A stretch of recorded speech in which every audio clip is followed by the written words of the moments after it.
Hey everybody, how's it going? Hope you're having a lovely day. Welcome to today's episode of How You Getting Fucked. I'm your host, Louis Rossman. Recently, I did a video where I said that I did not want to consent to AI being used in recording my doctor's visit, and again, if they say we don't want to work with you, I totally respect it. What bothered me is that they tried to get me to sign the exact same form again and that there's not any opt-out process whatsoever. Again, I have my terms up front of my business. If a customer wants to have something fixed by us or recovered by us, they have to sign the terms of service. We show them what the terms of service are, and if they find something in my terms of service objectionable, they have the ability to object before leaving something here. We don't try to sneak it in afterwards. Since then, I've been getting a flurry of emails from other people who've noticed that their doctors have tried to put this on them, and sometimes I know that a lot of you are going to say this isn't the case, but I know it's the case. A lot of the reason that you just kind of tolerate this and don't push back is because you don't like feeling like the petty person or the weird person. And I'm reading this because I want to just point out why it is you're not the petty or the weird person when this happens to you. So this email comes from somebody who says, same experience, therapists are also forcing consent. The only parts I'm going to edit in the email exchange are the items that would reveal the identity of either the therapist or the person seeking therapy. Hi. I'm probably the first client you've had that reads privacy policies in terms of service. It's a bit broad for what we are comfortable with, mainly a perpetual data license, and the line about data being used for future improvements to their service, a red flag for training an AI model. Also, our protected health information was recently hacked in the Heritage Medical Provider data breach, so we don't want to consent to recordings, notes, and other features this third-party platform utilizes. If that's a deal breaker, please let us know. I'm not trying to be complicated, we just value our privacy. Thank you. In a follow-up email, since he did not hear back, he said, I just wanted to inquire if it's possible to not use these cloud platforms and just bring you the forms.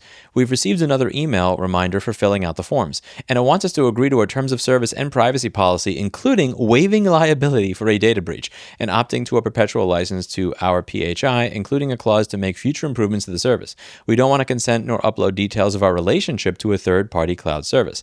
Lastly, I suspect that your custom domain's DNS is misconfigured. It looks like you could send outbound mail, but replies to your email address return with a 550 mailbox unavailable from IONOS. That probably means your domain's MX routes inbound mail to IONOS, but that mailbox doesn't exist or is disabled, or MX is pointing to the wrong provider. Thanks. The response from the therapist. Hey, totally understand your concerns, especially if you've gone through a security breach personally. These concerns are valid. At the same time, these are the processes that I use to run my private practice. I want to honor everything that you need to feel secure, but it doesn't sound like my systems are a good fit for where you're at.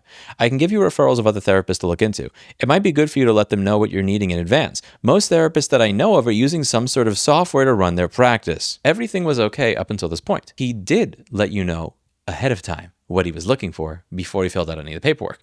What do you mean? You may want to let them know about this before time. That's exactly what he did. More importantly, most therapists that I know of are using some sort of software to run their practice. I went to my therapist so that I could have a better relationship with my wife or my husband, and now I'm getting gaslit worse by my therapist than I was by the person that I'm in a relationship with, who's now trying to compare a word processor that prints an invoice to software that is going to literally record my session of my deepest thoughts and paranoias and issues that I'm having in my relationship and upload it to a server that I'm waiving liability for in the event of a data breach and using to train AI.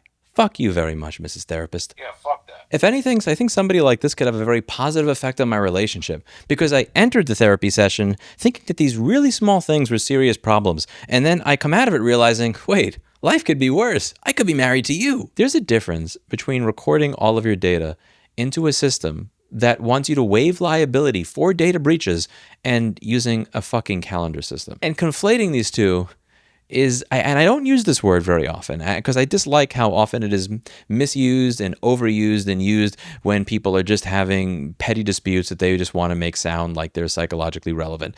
With this type of gaslighting to make you believe that what you're thinking, it is valid, but you have to understand that most people use software. Don't you realize this is the 2020s and people use these things called computers? Whatever problems they're having with their partner, your partner probably treats you better than the fucking therapist. And even if you didn't wind up getting therapy, because this looks like it's for couples therapy, one of the things that I hope that this individual appreciates is that for all the problems that may exist in their relationship or marriage, look for the ways in which your partner doesn't do that to you. Look for the ways in which your partner doesn't conflate not wanting their information about their personal relationship being used to train an AI model while selling the rights to your data and waiving all liability for a data breach to we use Microsoft Windows to print our Word documents with the invoice at the end of your session. I want you to realize that these are not the same thing. And if more people are just willing to say no, you would get better behavior almost everywhere in society. I talk about this with my personal trainer a lot. He's not just a personal trainer. He's not just helped me recover from numerous injuries, but he's also a damn good friend. One of the things he's always talking about in many different areas of life, and I'm not going to reveal the specific area we were talking about in the last conversation in this video, is that if people had a higher standard for the behavior that they were willing to tolerate in a particular situation, then you might end up with better behavior, not just for yourself, but also across the board. People in this particular position may always treat people that are in your particular position better if people just stop dealing with it. If you walk into a doctor's office and you see this and you go, nope, thank you very much, have a great day. Or instead of, no, I'm not going to deal with this, oh, you tried to make it seem like a calendar or Microsoft Word is the same as recording everything about my relationship, uploading it to a third-party server while waiving liability? And not only are you getting a 1-star review, but I'm going to let everybody I know to never use you. You might notice that these types of tactics stop. Businesses and people respond to incentives. Start pushing back and providing the incentive. Thank you very much for sending me the copy of this email, and thank you for being open to do something about it. I think that's really awesome. That's it for today. And as always, I hope you learned something. I'll see you in the next video. Bye now.